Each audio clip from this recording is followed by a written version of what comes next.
Hello गाईस, मी आज तुम्हाला बाजरीच्या पिठापासून हाव करून दाखवणार आहे। ती सर्दी खोकला, आता पावसाळ्याचे सीझन चालू आहे, ते कसं सगळ्यांना सर्दी खोकला होतोय, म्हणून मी आज तुम्हाला हाव करून दाखवणार आहे। त्याच्यासाठी लागणारे साहित्य बाजरीचे पीठ, आपल्या जेवढ्या जणांना करायचं आहे तेवढ्यासाठी थोडासा गोड, हा गोड आता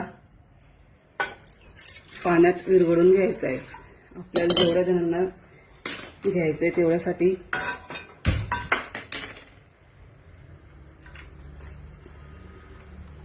गोड, किती गोड कुणाला लागतंय तेवढं गोड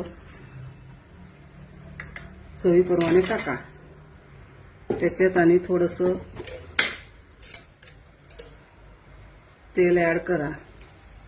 हे पाणी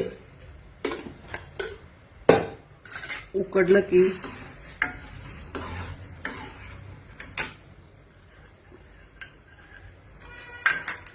आम्ही आता 2 जणांसाठी करतोय। हे पाणी उकडतंय, गुळ विरघळून जातंय, तोवर आपण हे बाजरीच्या पिठाचं असं पाणी करून घ्यायचं।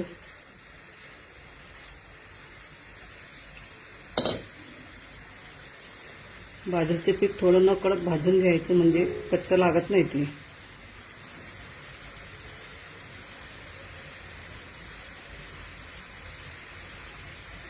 पीठ चांगलं एकजीव करून घ्यायचं, पाण्यासारखं सगळं पीठ मळून घ्यायचं।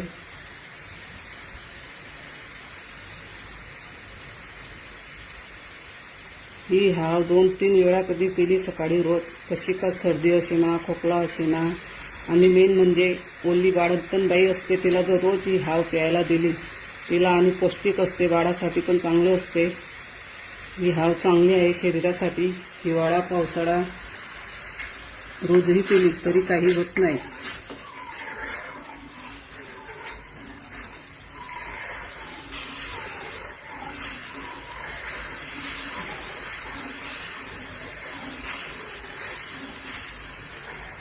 गुड चांगला विरघळला, आता उकळी आल्यावर हे पिठाचं पाणी केलेलं आपण हळूहळू टाकायचं आणि ते हलवत राहायचं।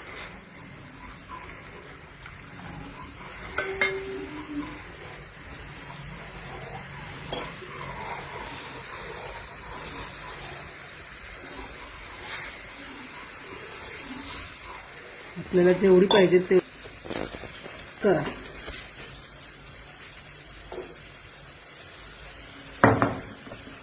थोडंसं नकळत मिठाचे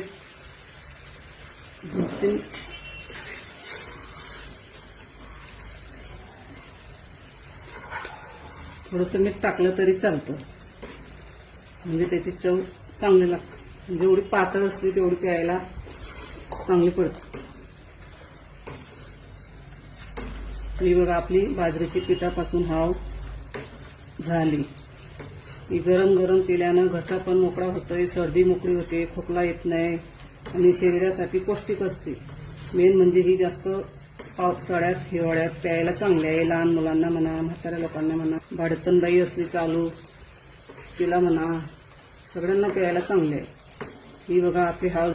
माझ्या चॅनलला लाईक करा, सबस्क्राईब करा, हाव आवडल्यास कमेंट करा। धन्यवाद।